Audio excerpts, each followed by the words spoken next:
सिर्फ 2 करोड़ दिल्ली वासियों की ओर से नहीं बल्कि 135 करोड़ भारतवासियों की ओर से बोलने के लिए खड़ा हुआ हूं। सर, इससे ज्यादा असंवैधानिक, गैर कानूनी कागज का टुकड़ा एक बिल के माध्यम से शायद ही आज से पहले कभी संसद भवन के भीतर लाया गया होगा।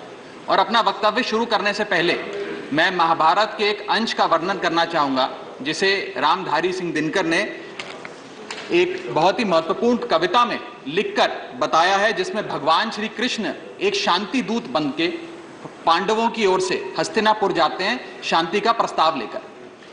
कवि लिखते हैं, मैत्री की राह बताने को, सबको सुमार्ग पर लाने को, दुर्योधन को समझाने को, भीषण विध्वंस बचाने को, भगवान हस्तिनापुर आए, पांडव का संदेशा लाए। भगवान कहते हैं, दो न्याय अगर तो आधा दो, पर इसमें भी यदि बाधा हो तो दे दो केवल 5 ग्राम, रखो अपनी धरती तमाम, हम वहीं खुशी से खाएंगे, परिजन पर हंसी ना उड़ाएंगे। पर दुर्योधन वो भी दे ना सका, आशीष समाज की ले ना सका, उल्टा हरि को बांधने चला, जो असाध्य था उसे साधने चला, जब नाश मनुष्य पर छाता है पहले विवेक मर जाता। सर, इसमें दिल्ली बिल का सार है। सर, हम न्याय की गुहार लगाने आपके सामने आए हैं, अपने हक मांगने आए हैं, अपने हक से ज्यादा मांगने नहीं आए। सर, मैं अपने वक्तव्य को 3 भाग में बांटता हूं। पहला कि ये बिल कैसे एक राजनीतिक धोखा है, पॉलिटिकल फ्रॉड है।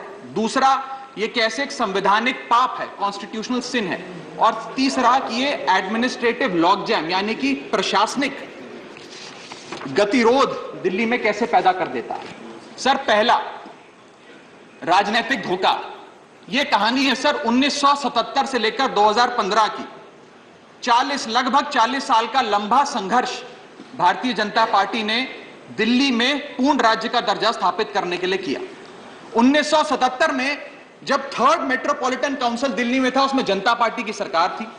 उन्होंने मता पास कर कहा कि दिल्ली को पूर्ण राज्य का दर्जा बनाएंगे। लगातार पूर्ण राज्य की दर्जे की मांग करते करते करते करते ये 1989 का लोकसभा का मैनिफेस्टो में बीजेपी का लाया हूं। 1989 के मैनिफेस्टो में पेज नंबर 361 पे पॉइंट नंबर 10 पे ये कहते हैं, ग्रांट स्टेटहुड टू यूटी और दिल्ली। यानी कि 1989 से लेकर लगातार ये लोग दिल्ली को पूर्ण राज्य का दर्जा दिलाने की मांग करते रहे। यहां तक कि जब 1991 में कांग्रेस की सरकार ने दिल्ली में विधानसभा का गठन किया, उससे भी ना पर्याप्त मानते हुए लाल कृष्ण आडवाणी जी, मदन लाल खुराना जी सबने बयान दर्ज कराए कि यह भी दिल्ली के साथ न्याय नहीं है, दिल्ली को पूर्ण राज्य का दर्जा मिलना चाहिए और हम इसके लिए आंदोलन चलाएंगे। और लगातार इन लोगों ने संघर्ष किया, आंदोलन किया। सर, 1998, 1999 में फिर अपने मैनिफेस्टो में बीजेपी ने, ये 1999 का मैनिफेस्टो है, ये जारी कर कहा कि हम दिल्ली को पूर्ण राज्य का दर्जा देंगे। Page number 132 point number 31, we will give full statehood to Delhi. Sir, इन लोगों ने बड़ा आंदोलन चलाया, संघर्ष किया, सड़कों पे लाठियां खाई, न जाने क्या क्या किया दिल्ली को पूर्ण राज्य का दर्जा दिलाने के लिए। और अंततः वो दिन आया जिस दिन वाजपेयी सरकार के उप प्रधानमंत्री आदरणीय लाल कृष्ण आडवाणी जी इस सदन के भीतर एक बिल लाए, द कॉन्स्टिट्यूशनल अमेंडमेंट बिल 2003, जो दिल्ली को पूर्ण राज्य का दर्जा देता है।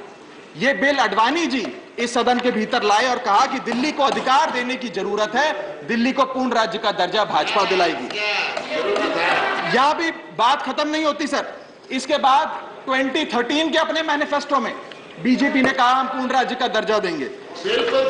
इनकी जून 2013 में नेशनल एग्जीक्यूटिव की मीटिंग हुई, उसमें मता पास कर कहा हम दिल्ली को पूर्ण राज्य का दर्जा देंगे। यहां तक कि इनके सांसद डॉक्टर हर्षवर्धन ने बयान दिया कि जब आदरणीय नरेंद्र मोदी जी देश के प्रधानमंत्री बनेंगे, हम दिल्ली को पूर्ण राज्य का दर्जा देंगे। ये इन सब ने सर लगातार बातें कही और दिल्ली को पूर्ण राज्य का दर्जा दिलाने की मांग लगातार भारतीय जनता पार्टी दिल्ली वालों के सामने रखती रही। सर, ये बिल सिर्फ संविधान का और लोकतंत्र का अपमान नहीं है, यह बिल लाल कृष्ण आडवाणी जी का, अटल बिहारी वाजपेयी जी का, मदन लाल खुराना जी का, सुषमा स्वराज जी का, अरुण जेटली जी का, सबका अपमान करने का और उनके 40 साल के संघर्ष को मिट्टी में मिलाने का काम करता है। सर,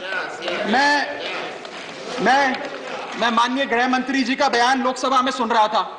उन्होंने कहा कि नेहरू जी ने, पंडित नेहरू ने यह बात रखी थी कि दिल्ली को पूर्ण राज्य का दर्जा नहीं मिलना चाहिए।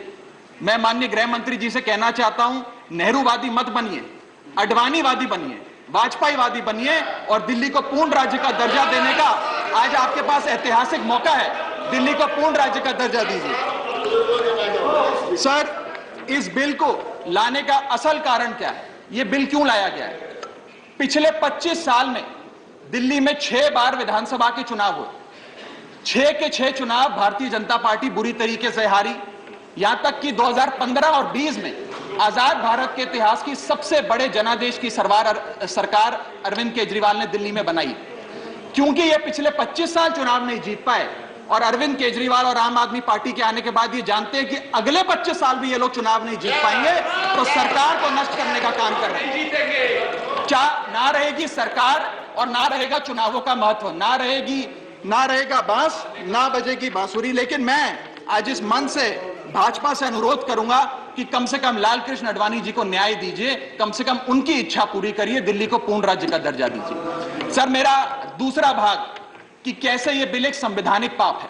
सर, पहली चीज, ये abuse of ordinance making powers है, आर्टिकल 123 जो संविधान का देता है। संविधान ये कहता है, और वाईवी चंद्रचूड़ साहब का AK Roy versus union of India एक बड़ा महत्वपूर्ण लैंडमार्क जजमेंट है, जिसने कहा कि ऑर्डिनेंसेस सिर्फ आपातकालीन और विषम परिस्थितियों में लाए जाएंगे। ऐसी कौन सी आपातकालीन और विषम परिस्थितियां आ गई कि आपको सुप्रीम कोर्ट के फैसले को 8 दिन के भीतर बदलना पड़ गया? दूसरा